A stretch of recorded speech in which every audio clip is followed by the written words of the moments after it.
if he makes both of these. Yeah, Jones looked like he had good defense on that, but it's only the second team foul on Beloit, 5 team fouls on Janesville, and Purple Knights need to score a little on the offense and then take advantage of that foul situation when the bonus time comes about as Luke Kuehne scores from the free throw line.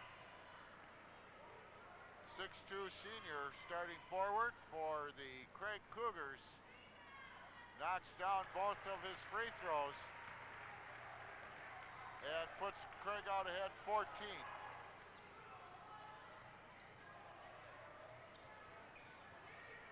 Rellerford, nice ball handling.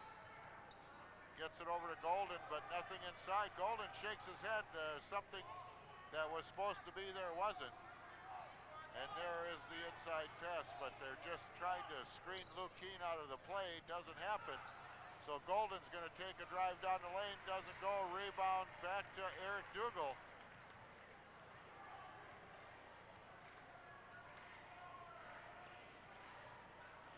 The Taiwan Golden working hard on that offensive possession for the Purple Knights, but nothing happening as Luke Kuehne is blocked trying to drive.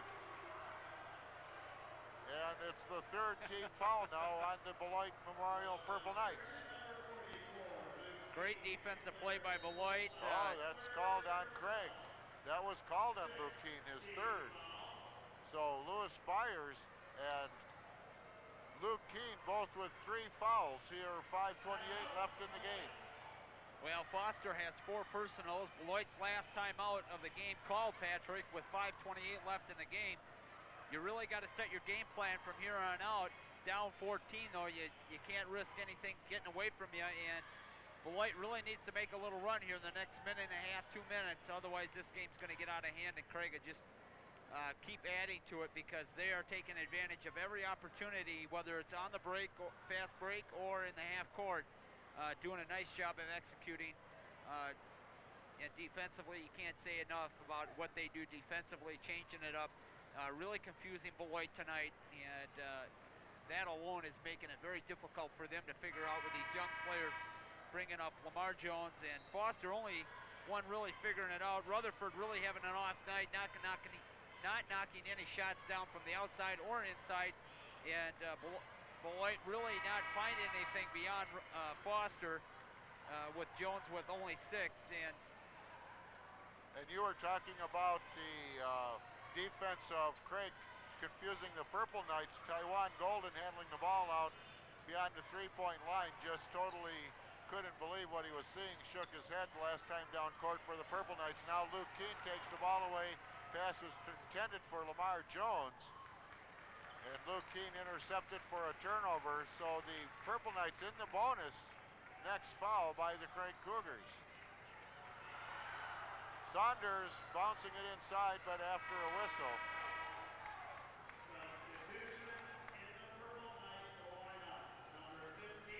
And another errant pass by Saunders, but I really don't believe that was his fault. Kuehne cutting back door a little bit too quick down low. He had a wide open layup if he would have stuck close. And Craig changing up their defense again.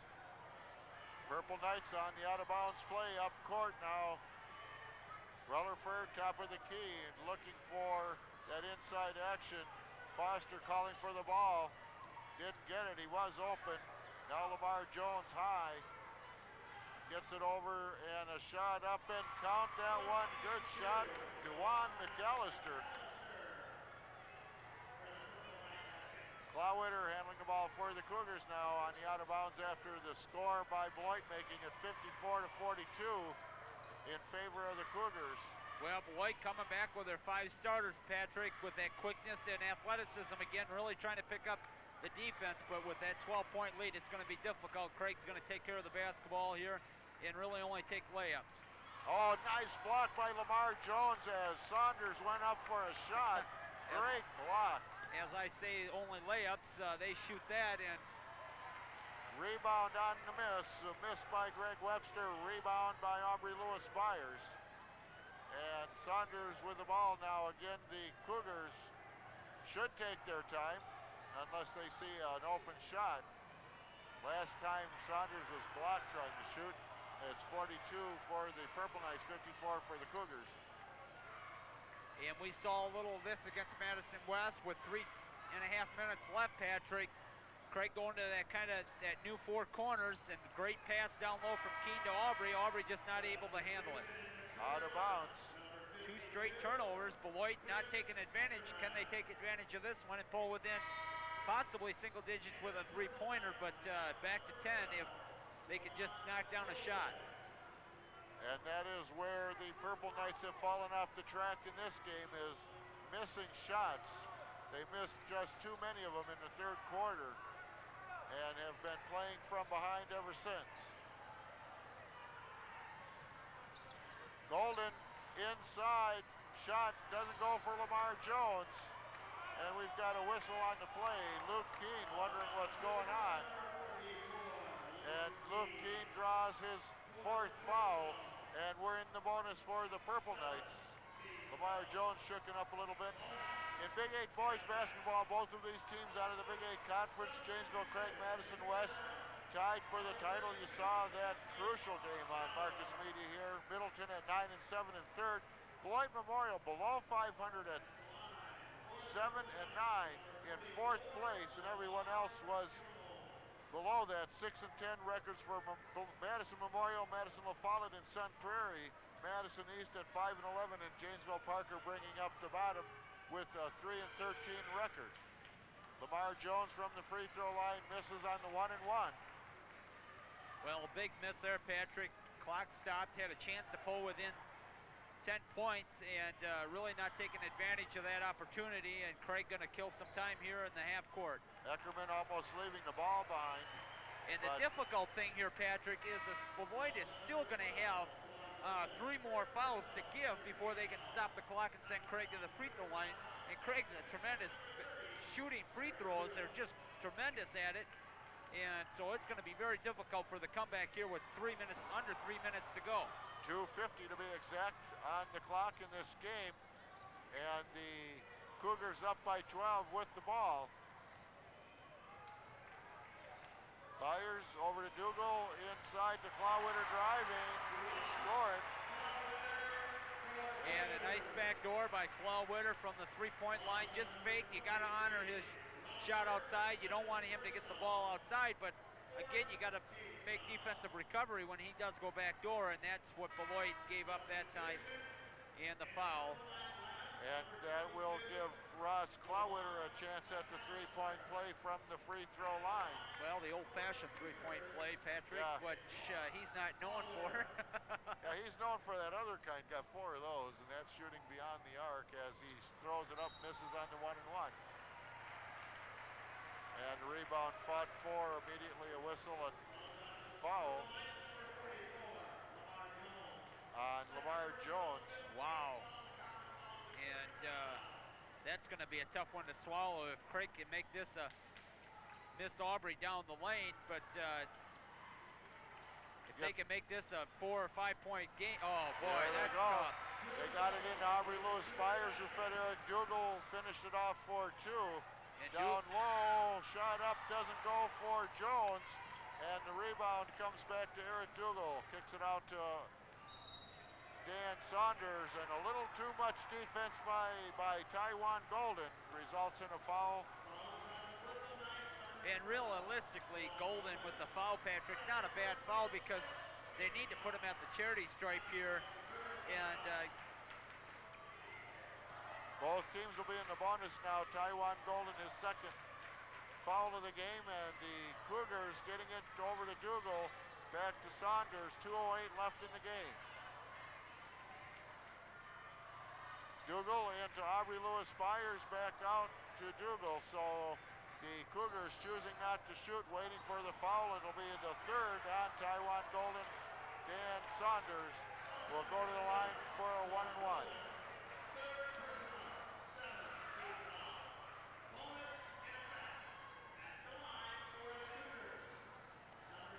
It's a big lead at this juncture of the game for the Craig Cougars. They are up 58-42.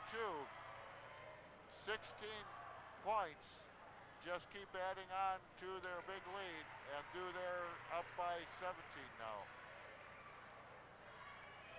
Both teams shooting pretty well at the free throw line tonight, Patrick, but when you have a lead that Craig has assessed here, and they got that lead by taking advantage of missed shots, not turnovers, but missed shots by Beloit on the inside, it makes it difficult.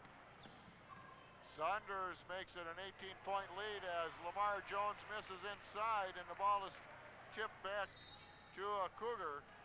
They're fighting in there, number 32, Nick Schaller, for the rebound. The Cougars have Nick Schaller in the game, a 6-foot junior. We had Aubrey Lewis-Byers, Ross Klawitter, Dan Saunders, Eric Dougal, and number 32, Nick Schaller on the floor right now. Beloit pretty much hanging with their primetime team, have number 40, Dan Bowers in there, however. Number 22, Dwan McAllister. They also have Rellerford and Josh Foster, starters in there, to the Purple Knights, along with Taiwan Golden doing the point guard duties. And a parade to the free throw line, and Aubrey will get the honors this time, Patrick. And realistically, this is going to push it if he makes both of these to a 20-point lead with a minute and a half to go in the game. I don't foresee Beloit making a run to come back here, but they have a bright future. Bringing up Kenny Chapman, his brother, McAllister, the younger one, Austin, very bright future. And then we saw Lamar Jones a little bit tonight. This came up a little short there down low, but he is going to get stronger. They are going to get better, without a doubt. I'm looking forward to good things coming from Beloit boys basketball in the next couple of years with that freshman class. And Beloit gave it a good run, Patrick, but they just could not knock down on a shot in that third quarter. They had some opportunities to get back in it, but again, Craig just took advantage of every missed opportunity that Beloit did not capitalize on. Another turnover. Lewis-Byers scored both from the line and went out of the game to a big applause from the crowd, as the Cougars have massive substitutions in there right now as we're approaching the 1-minute mark of the game. And a nice gesture by Bob Suter, taking out Aubrey Lewis. Oh, turnover boy. by McAllister. Yes, a nice takeaway there by Dewan. And a finish by someone new in the game, Ken Stroud, for the Memorial Purple Knights. But as I was saying, a nice gesture by Suter, taking out Saunders and Aubrey Lewis, two senior leaders. And getting number 40 in there, Steve Jennings, a chance to play some minutes. Eric Dougal's been in the game, also out there, number 32, Nick Schaller. And Craig Cougars taking a timeout with just a tick under 45 seconds left in the game. And the Cougars on their way to victory here in this regional semifinal, and they'll go on to play Parker in the regional final at Barkin Arena in Beloit. And then the winner of that game will go on to face whoever sorts out in the sectional between Kenosha Bradford, Kenosha Tremper, and Westosha Central.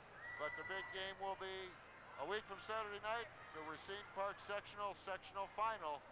And if Craig gets there, it looks like it might be a Racine Case matchup, no doubt about it. Racine Case, a very tough team, Patrick. It would not surprise me if that's the matchup that we see at Racine Park to go to state. And Craig really not coming out with the intensity that they had when they played Madison West here, but nonetheless they came up with a victory tonight. But they're going to have to pick it up from this point on if they're going to move on, facing Parker down at Beloit Memorial, Barkin Arena, and Kennedy from the three-point line and coming up a little short. Sean Kennedy, a 6-foot junior in the game now for the Cougars. Also in there, Mari Adams. As the Purple Knights can't buy a basket here in this game. Since the third quarter when their shooting went cold, it's been a tough time scoring for the Purple Knights. Cougars long shot doesn't go for Josh Biddick. And in there trying to get a shot up, but blocked Steve Jennings. And that was number 35, Ken Stroud of the Purple Knights, mixing it up inside. Purple Knights also have Dan Bowers in there, number 40, Rutherford, Josh Foster, and number 22, Dwan McAllister, finish out the game and the season for the Beloit Memorial Purple Knights as the Craig Cougars go on to win this regional semifinal by a score of 62-44. We'll be back with the WIAA wrap-up after this on Marcus Media Sports.